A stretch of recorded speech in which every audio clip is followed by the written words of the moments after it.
Boa noite, pessoal. Tudo bem com vocês? Todo mundo me escuta? Tudo certinho?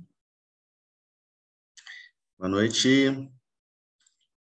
Bom, vamos lá para a nossa aula de toxicologia. Hoje nós vamos falar sobre toxicologia ocupacional.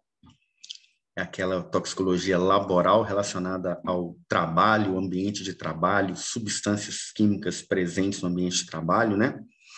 Que podem ocasionar aí problemas aos seres humanos, à saúde dos seres humanos. Ok? Então, vamos lá. Compartilhando.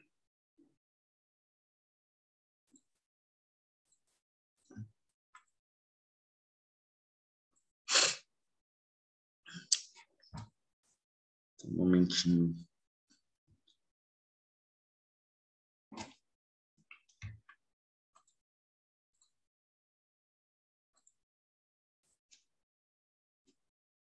Compartilhou?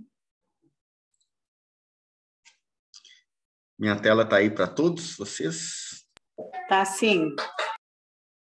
Valeu, Cíntia. Toxicologia ocupacional. Nós vamos falar hoje sobre essa parte da toxicologia que envolve os problemas relacionados aos ambientes laborais, ao trabalho insalubre, trabalho com substâncias químicas, principalmente substâncias químicas, né?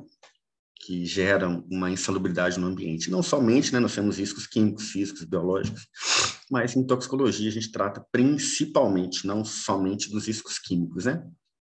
Toxicologia de alimentos, por exemplo, a gente fala de aflatoxina.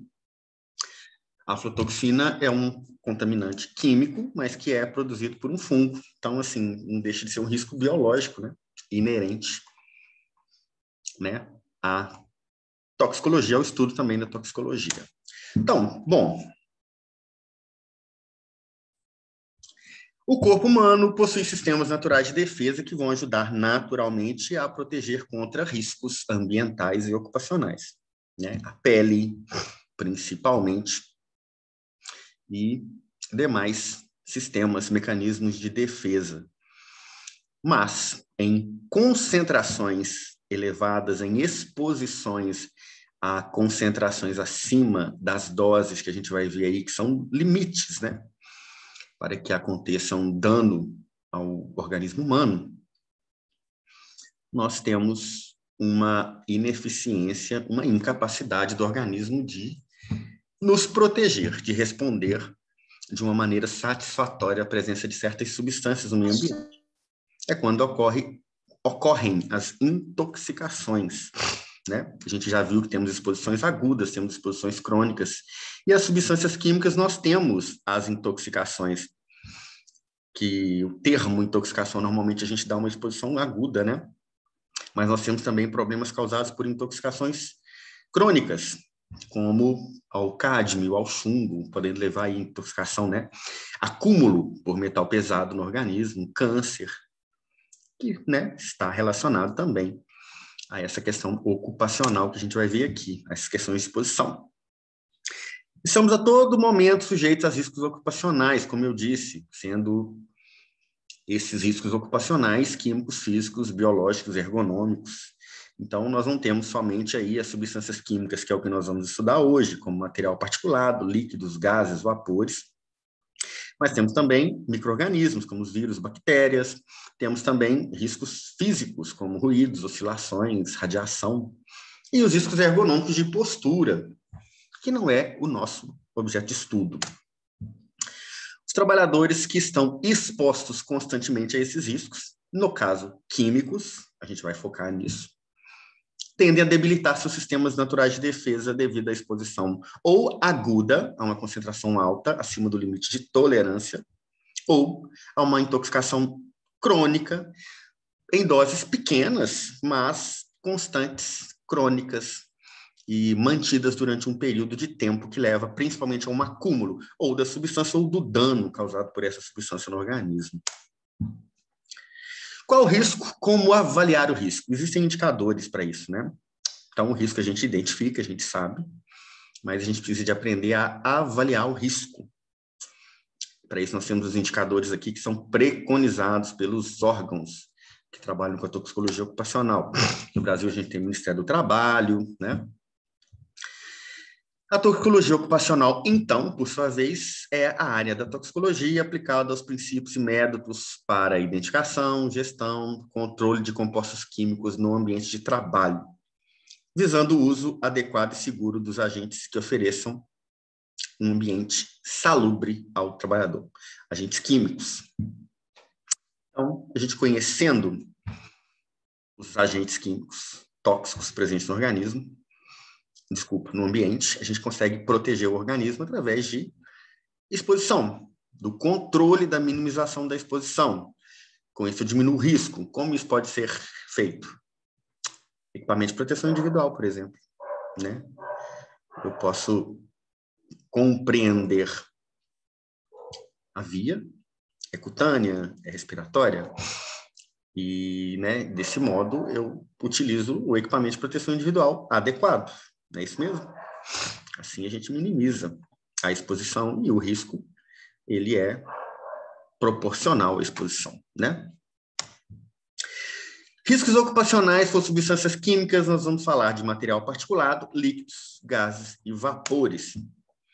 A toxicologia ocupacional, ela envolve os metais pesados, como chumbo, mercúrio, cádmio e arsênico.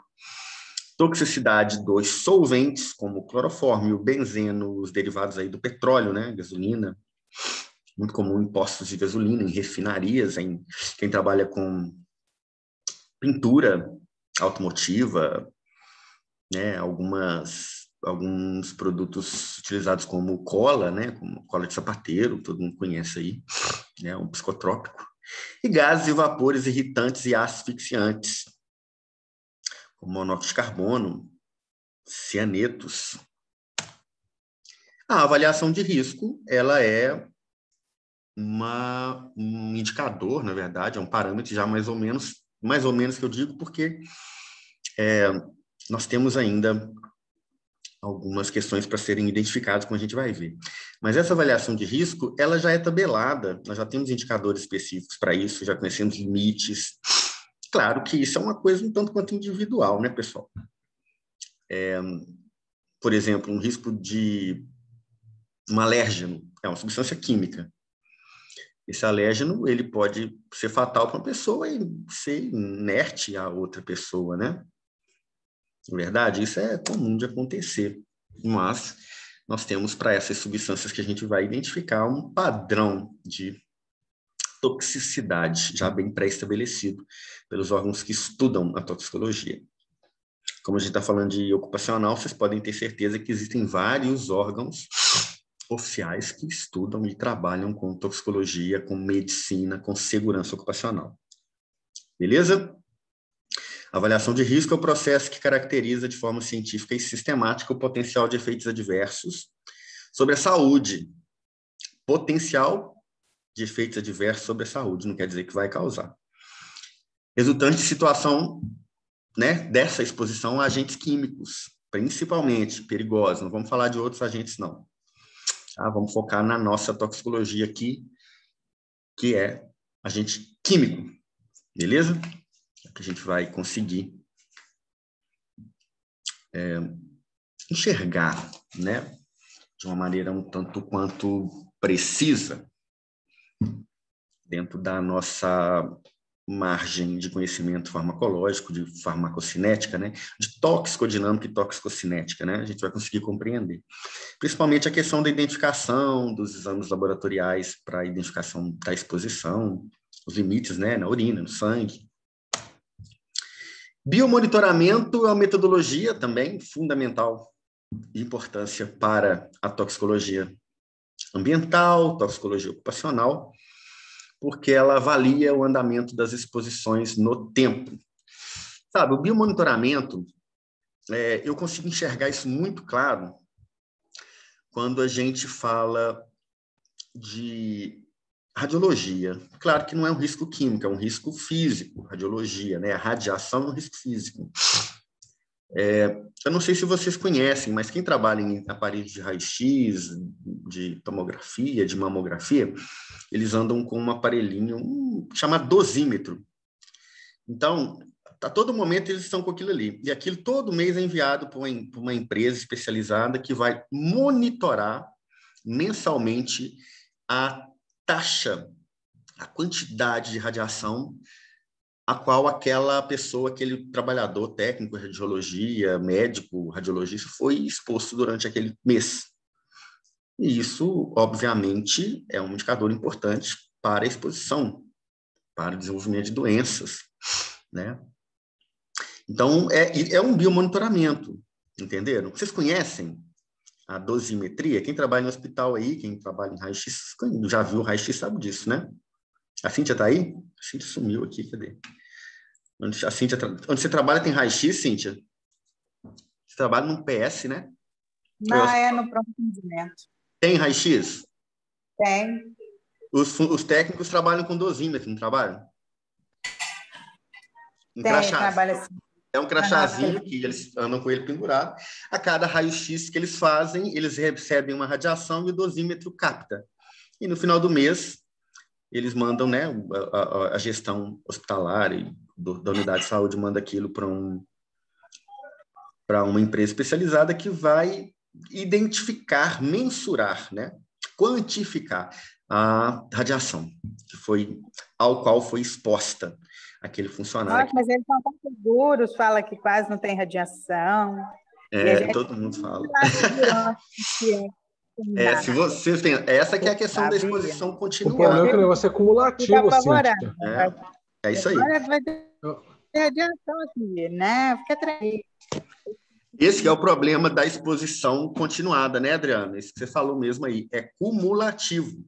Então, com o tempo, você vai tendo danos pequenos, principalmente raio-x, que é dano DNA, né? Então, assim, no final das contas, claro que isso não é difícil você comprovar isso, mas eu conheço mais de uma pessoa que trabalha em raio-x e que trabalhou em raio-x e que teve câncer, principalmente leucemia. Então, assim, eu relaciono, mas eu não posso afirmar, né? É uma coisa minha. Eu acho mas, Hermínio, o próprio trabalho afirma isso, né? Porque tanto é que quem trabalha com radiologia aposenta 10 anos antes que qualquer trabalhador. Só trabalha 4 horas por dia, recebe periculosidade, né? Nem insalubridade, né? É porque eles vão acumulando. Metade do tempo.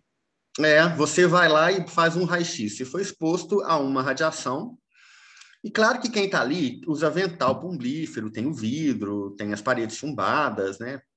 Baritadas, tudo isso. Mas a exposição, ela acontece, ela é real, né? Então, a gente tem que se acompanhar, tem que monitorar isso a todo momento. E, claro, quando a gente está falando de substâncias químicas, idem. É claro que para substância química não tem um dosímetro desse. Tem que ir fazendo, por exemplo, aqui fala o segundo tópico aí, biomonitoramento por estudos epidemiológicos.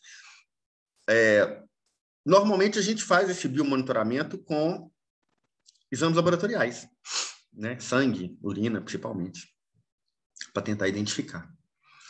E aí você vai ver se está ocorrendo a exposição e quanto de exposição está acontecendo a essas substâncias químicas. Claro que é mais difícil, mas isso consta lá no PCMSO, PPRA, né? Não sei se vocês conhecem, de medicina ocupacional, de segurança do trabalho, que são os documentos que identificam e determinam quais exames aquele funcionário que trabalha em qual setor, com qual trabalho, ele precisa de fazer periodicamente. Então, no exame admissional, o funcionário faz um exame. TGO, TGP, gama-GT, hepático. Aí ele vai trabalhar com substâncias químicas que causam dano hepático. Ele, no exame periódico, ou seja, periodicamente, ele vai fazer TGO, TGP, gama-GT para ver como está o fígado, né? É um biomonitoramento, né? Orgânico do organismo. A pessoa vai fazendo. Isso é lei, né? Isso é da legislação, não é porque a empresa é boazinha, não, né? Ela é obrigada a fazer isso. PCMSO e PPRA são documentos obrigatórios da medicina e da segurança ocupacional no Brasil, né?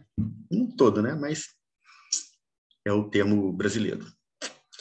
Então, o biomonitoramento consiste na determinação de biomarcadores de exposição e biomarcadores de efeito. Por exemplo, TGO, TGP é um biomarcador de efeito, já é uma resposta. Se eu tiver alteração no TGO, TGP, alteração de enzima hepática, já é um efeito. Agora, o biomarcador de exposição seria a eliminação aí de tal substância na urina, da presença de substância X no sangue, entenderam? Isso vai identificar a exposição do indivíduo no ambiente de trabalho e assim a gente faz a avaliação de exposição e de risco, né? Comparando com referências apropriadas, obviamente. Né? Quais os valores de referência, qual a exposição de risco, né? O monitoramento ambiental já é a presença no ambiente de trabalho, na água, na atmosfera, principalmente, né? Que a gente fala muito de gases, vapores, que é mais difícil de identificar, né? Nem sempre tem cheiro, né? E é altamente tóxico, algumas substâncias sem odor. Ok? Então, o biomonitoramento é uma coisa, o monitoramento ambiental é outra coisa. O ambiental é no ambiente de trabalho, no ambiente ocupacional, laboral, e o monitoramento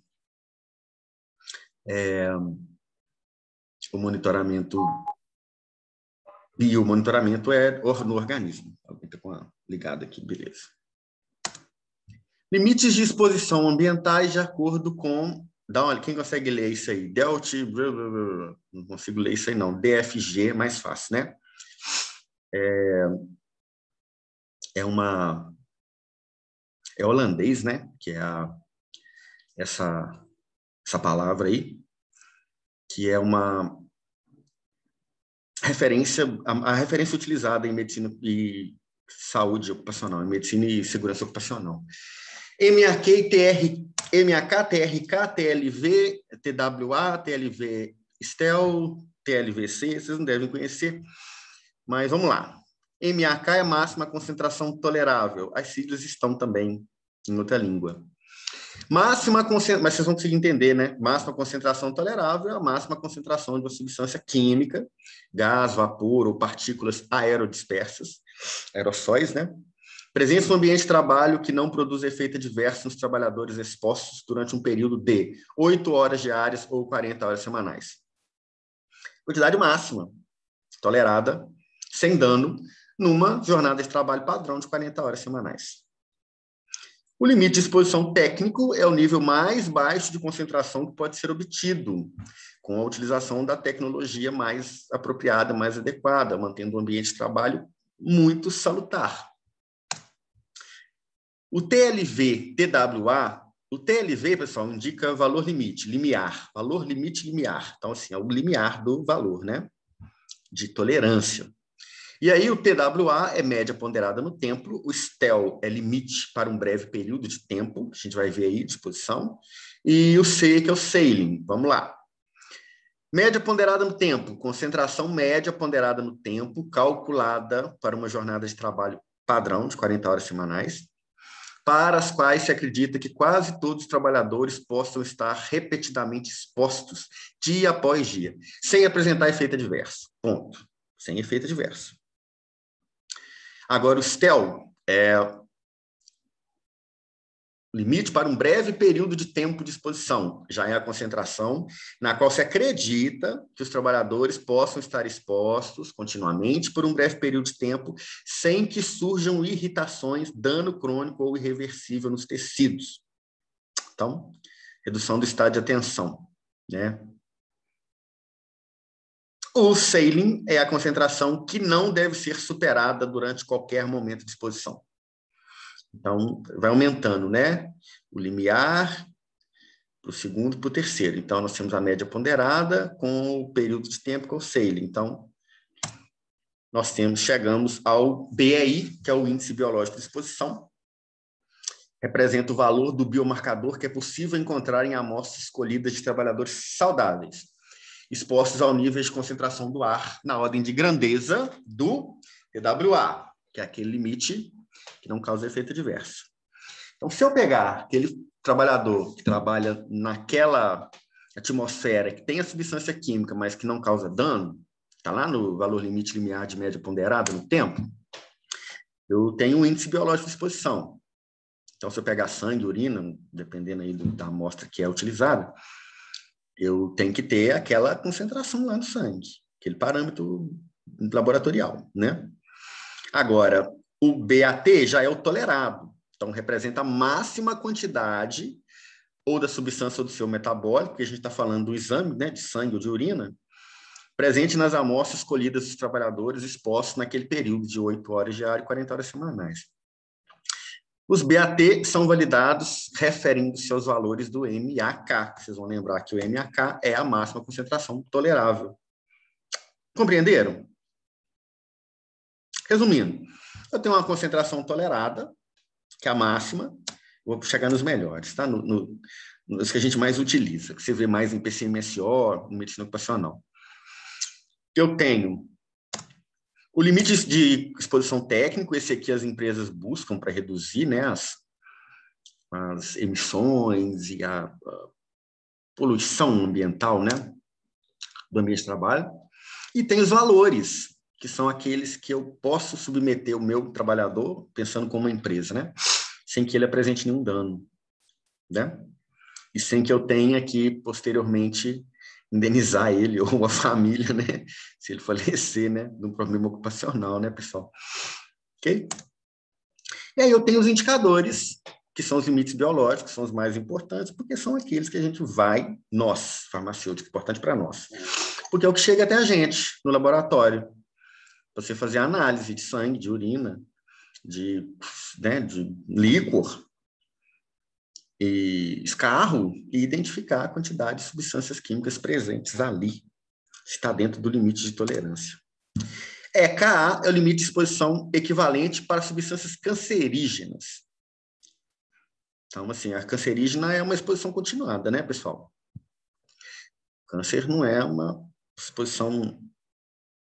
Claro que tem sempre aqui, não existem níveis seguros para exposição a essas substâncias, como cigarro, como radiação, mas, né, subentende-se, para fins de toxicocinética aqui, pelo menos, né, de indicador de toxicologia ocupacional, que o câncer é gerado a partir de uma exposição continuada a um agente cancerígeno, né?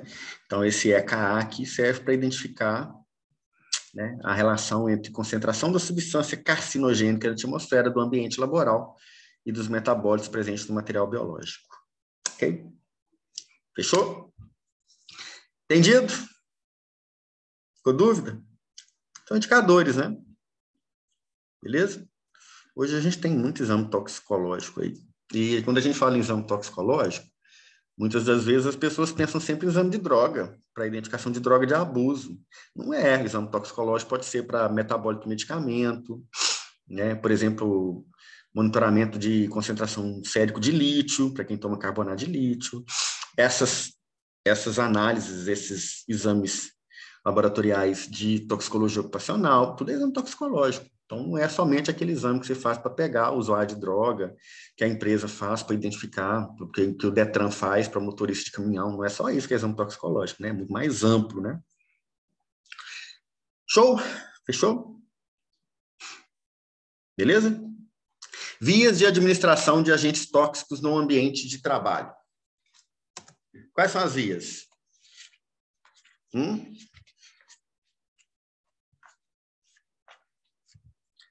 Respiratória. Repete a pergunta. Quais são as principais vias de introdução no organismo humano dos agentes tóxicos? Pensa no ambiente de trabalho, Adriano. Você trabalhando no posto de gasolina. De acordo com o lugar, mas eu acho que a maioria é respiratória, né? A maioria é respiratória. Temos pele também. E oral, assim, oral é um pouco complicado, né? Você tem que beber alguma coisa, ingerir, né? Pele você tem que ter contato direto, né? Agora, a respiratória é a mais crítica. É isso mesmo. Principalmente porque a gente está falando muito de gases, vapores, aerossóis, né? É realmente pior. Beleza? Absorção através da pele. A pele, por si só, já é uma camada protetora, mas ela absorve substâncias, principalmente de acordo com a sua polaridade, né? Então, acaba que algumas substâncias elas são facilmente absorvidas. O organismo entende o pH ali, entende a polaridade e absorve. Se é tóxico ou não, lá dentro vai descobrir, né? Nem sempre protege contra riscos presentes no ambiente de trabalho. Isso porque as substâncias químicas podem ser absorvidas diretamente pelo organismo, através de pele saudável. Uma vez absorvidas, as substâncias vão ganhar a circulação e ter efeito sistêmico, transportada para os órgãos-alvos e produzindo seus efeitos nocivos nos sítios. Né? Pode ser hematotóxico, né? Psitotóxico, pode ser neurotóxico, né? E por aí vai. Miotóxico, cardiotóxico, depende de onde ela age, né? E onde ela destrói ali, mais afinidade para destruir células. Por alguma inibição de enzima, né? Paralisação de alguma via metabólica, aí ela acaba matando uma célula ou outra, ou muitas, num lugar onde não poderia acontecer isso, né? Beleza? Vários materiais ou situações no ambiente de trabalho podem causar moléstias ou lesões, facilitando a absorção de substâncias químicas. Tem isso também, né? E a gente está falando de pele íntegra, mas às vezes não estamos falando de pele íntegra. Às vezes, a intoxicação pode acontecer devido a um problema pré-existente, uma lesão, né? Que foge um pouco do escopo, né? Mas é uma situação a ser definida na medicina ocupacional. Bom, trabalhadores com queimadura, com feridas abertas, né? Não podem trabalhar em tal tipo de local, né? Por exemplo, trabalho mecânico, onde são realizadas atividades como fricção, pressão e outras formas de força, produz calos, bolhas, lesões dos nervos, cortes. E aí, dependendo do que você tem ali, se tem substância química, pode acontecer uma absorção mais facilitada. Centenas de novas substâncias químicas ingressam no ambiente de trabalho a cada ano. É um negócio impossível da gente acompanhar a evolução disso. Pode dar irritação, pode dar reação alérgica, pode dar intoxicação. Então, é muita coisa. Então, quando a gente fala da indústria de alimentos, da indústria de medicamentos, as substâncias são testadas com maior rigor.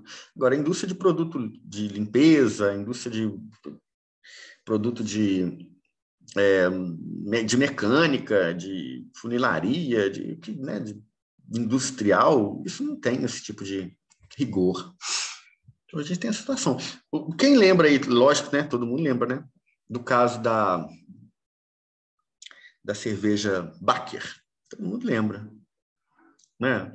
Assim, se você for analisar bem, uma substância extremamente tóxica, que matou um monte de gente, de usuário, consumidor, né? Usuário de cerveja é ótimo, né, pessoal? É droga, eu posso chamar de usuário, né? Então, assim, matou não sei quantas pessoas, não sei se alguém sabe aí, mas foram algumas dezenas, não foram, de pessoas que morreram com aquela cerveja, lá de Belo Horizonte. E aí, o que aconteceu? Uma substância extremamente tóxica, que é o dietileno glicol, né? Presente numa tubulação que pode, um dia, por algum problema, um vazamento, ter contato com a bebida e as pessoas não tomar aquilo e morrer. Não faz sentido, né? O gerenciamento de risco é zero. Você deixar uma substância que é utilizada como um congelante, né? Se não me engano, é para crioscopia, baixar a temperatura, né? De gelar, vamos dizer assim. Acho que é isso mesmo, né? Não me lembro muito bem. Eu sei que, se aconteceu, existiu o risco. E se existiu o risco, ele tinha que ter sido calculado por alguém, essa substância tinha que ter sido, sei lá, substituída. Foi uma falta de gerenciamento do risco. Ninguém gerenciou o risco daquilo um dia, por um furinho, e entrar em contato com a bebida e matar pessoas, né? Foi uma omissão, às vezes, né? Acho que a palavra certa é essa, uma irresponsabilidade. Algumas substâncias, como ácidos álcalis fortes, ácidos de base fortes, né, provocam lesões na pele. Imediatamente, pingou, queimou. Né? Tem que ter exposição continuada, não tem nada disso. Pingou, queimou. Não é assim que funciona? Encostou a mão no ácido, encostou a mão na base, forte, lesionou. Outras, como ácidos e álcalis fracos e solventes, em geral, provocarão efeitos na pele somente se houver contato da pele com a substância química durante vários dias. Então, aqui a gente está falando do efeito crônico, às vezes não crônico, mas continuado, precisa de uma repetição, pelo menos um período. Diferente daquela que é imediato, né? A presença dela, o contato dela já é suficiente para causar um dano na primeira, né? De primeira. De modo geral, quais são as substâncias que podem danificar a pele? Todas as formas de petróleo, como diesel, lubrificantes, combustíveis, solventes, diluentes, desengraxantes, produtos de alcatrão da hulha, compreendido aí fenóis, cresóis. Entretanto, outras substâncias químicas causam dermatite de contato, como formaldeído, todo mundo sabe, né? Então, assim, o formol, por exemplo, ele causa dermatite de contato e, se inalado, ele causa também problemas, todo mundo sabe. Principalmente as mulheres aí que usavam formol nos cabelos, quantidade de intoxicação que teve, é proibido hoje, né? Justamente por isso. Compostos com níquel, resinas epóxi e catalisadores, utilizados na fabricação de plástico, germicidas, como hexaclorofeno, bitionol, salicilamida, cromatos. O que é dermatite? É enrijecimento da pele após a formação de bolhas ou escamas. Habitualmente, os sintomas somente aparecem quando a substância química entra em contato com a pele e desaparece quando o trabalhador deixa de estar em contato com a mesma. Então, a dermatite ela é de contato. Ela não vai persistir. Você se afastou da exposição, ela some, né? Ao contrário de ou seja, não é um dano permanente, vamos dizer assim, né? Ao contrário de danos aí que são permanentes, como, por exemplo, alguns causados por absorção pulmonar. Então, a gente vai ver agora. O sistema respiratório, ele filtra poluentes, mas em grandes concentrações, nem nariz, nem mucosa, nem nada disso vai conseguir impedir. Principalmente o tipo de gás que está presente ali, né? Pedir que ele entre em contato aí com os alvéolos, sejam absorvidos, caiam na circulação e levem ao dano aí que tem que levar. O sistema respiratório filtra com eficiência partículas grandes. Gases, sem chance, né? Muito difícil eliminar partículas de diâmetros muito pequenos. Nós temos que ter uma máscara, né, pessoal? E quando a gente está falando de substância química, nós estamos falando de máscaras específicas, né? Com filtros, né? Todo mundo tem um pouco entendido de máscara agora, principalmente quem trabalha em ambientes aí de saúde, né? Nessa situação que a gente viveu aí, mas já existiam para partículas gasosas, né? E também para micro-organismos, né? Tuberculose, doenças de transmissão respiratória, né? Em isolamento. Precaução respiratória, né, pessoal? Quando os pulmões são expostos a concentrações elevadas de pós, vapores, fumos, né? Fumaças poluentes, a sobrecarga pode gerar um dano pulmonar. A gente sabe disso aí com o cigarro, né? Uma vez sofrido o dano, é provável que se desenvolva nos pulmões e podemos ter ainda, com o enfraquecimento e a diminuição do sistema imune no local, a gente pode ter ainda infecções oportunistas, né? Bactérias, fungos, vírus, causando pneumonias. Trabalhadores que desenvolvem tarefas em locais cheios de pó, como mineiros, engenheiros, né, que trabalham em engenhos aí de açúcar, amianto. Amianto é muito tóxico, né? Indústria química, farmacêutica, apresentam maior possibilidade de contrair doenças respiratórias, justamente pelo, vou pôr entre aspas, o enfraquecimento, né, do pulmão, pela exposição continuada às substâncias químicas ali. Ok? Substâncias químicas de risco, eu não falei de oral, porque oral você sabe, se ingerir a substância química, né, pessoal? É ingerido, né?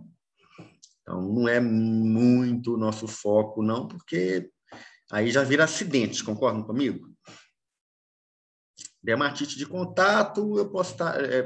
absorção através da pele, eu posso estar ali em contato com a substância, respiração, eu posso ter a substância no ambiente. Agora, ingestão quase que um acidente mesmo, uma coisa, né, mais complexo, mais difícil de acontecer. Normalmente, como o Adriano falou aí, é via respiratória. Substâncias químicas de risco no ambiente de trabalho, gases e vapores, classificados em irritantes e asfixiantes. Os asfixiantes são piores, né? Irritantes são substâncias de ação local que vão agredir o aparelho respiratório e os olhos, podem levar a inflamação tecidual, com risco de infecção secundária. São percebidos pelos seres humanos em concentrações baixas, os irritantes. Os asfixiantes nem sempre, né? Aí está a questão, como monóxido de carbono. Às vezes você asfixia sem perceber, morre sem ver. Podem produzir efeitos irritantes no trato respiratório superior e inferior, olhos também, né? Narina, garganta, laringe, faringe, por aí vai. Até pulmão. Dependem grandemente de sua solubilidade em água e da concentração ao qual os indivíduos se expõem. Os gases irritantes são divididos em 2 grupos, baseados na solubilidade em água, que são os altamente solúveis e os menos solúveis. Altamente solúveis, como amônia e cloro, são bem absorvidos pelo trato respiratório superior, rapidamente produzem efeitos em membranas mucosas, olhos, né, nariz e garganta. Imediatamente eles queimam olhos, nariz e garganta. Gases menos solúveis, como fosfogênio, dióxido e nitrogênio, são absorvidos lentamente, e aí o que acontece? Atingem o trato respiratório inferior, que é mais profundo. E aí a toxicidade é exercida nesse local, mais interno, mais pulmão. Ok? Efeitos clínicos dos gases irritantes. De uma forma geral, a exposição ocorre pela via inalatória. Assim, os efeitos tóxicos em caso de inalação são cefaleia, dor de cabeça muito comum, conjuntivite, que, né, irrita os olhos, né, o olho fica lacrimejando e ardendo, né? Rinite, faringite, laringite, secura em sensibilidade nasal, hemorragia, principalmente nasal, né? Edema de glote, edema laríngeo, pneumonite e bronquite. Irritação em todos esses locais aí. Também ocorre taquipneia, tosse, infiltrado pulmonar e síndrome disfuncional reativa das vias aéreas. Ixi.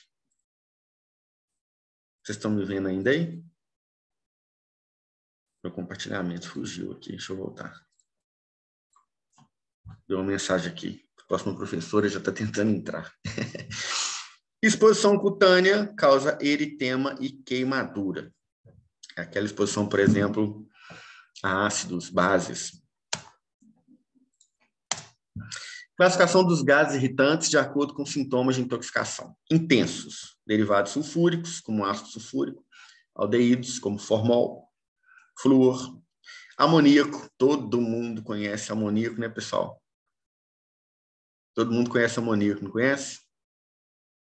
Aquele sal amoníaco de pão que a avó da gente usa para fazer pão, para fazer rosquinha, que negócio insano de forte, que irrita os olhos, o nariz, é tenso, né? Moderados, como cloro e derivados, como água sanitária. Não sei se vocês já usaram cloro de piscina. Quando você está pondo ele na piscina, ele irrita os olhos, o nariz da gente, a garganta.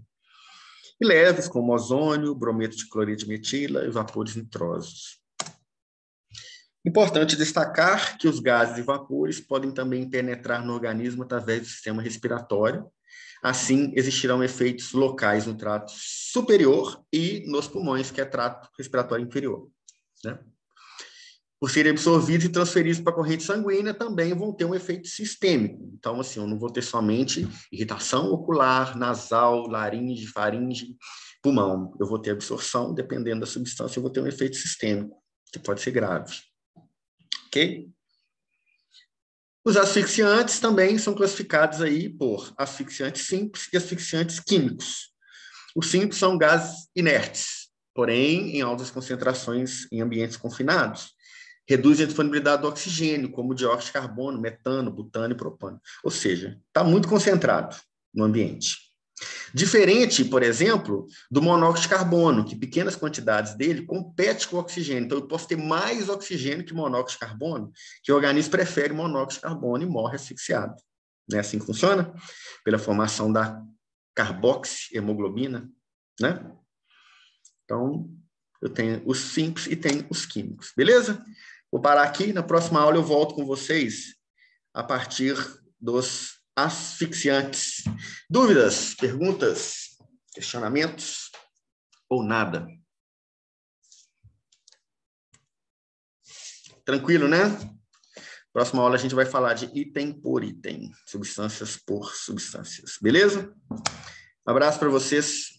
Quarta-feira, aula prática de química farmacêutica, extração do propanolol. Beleza? Quarta-feira amanhã, né? Show de bola, pessoal. Grande abraço. Até a próxima.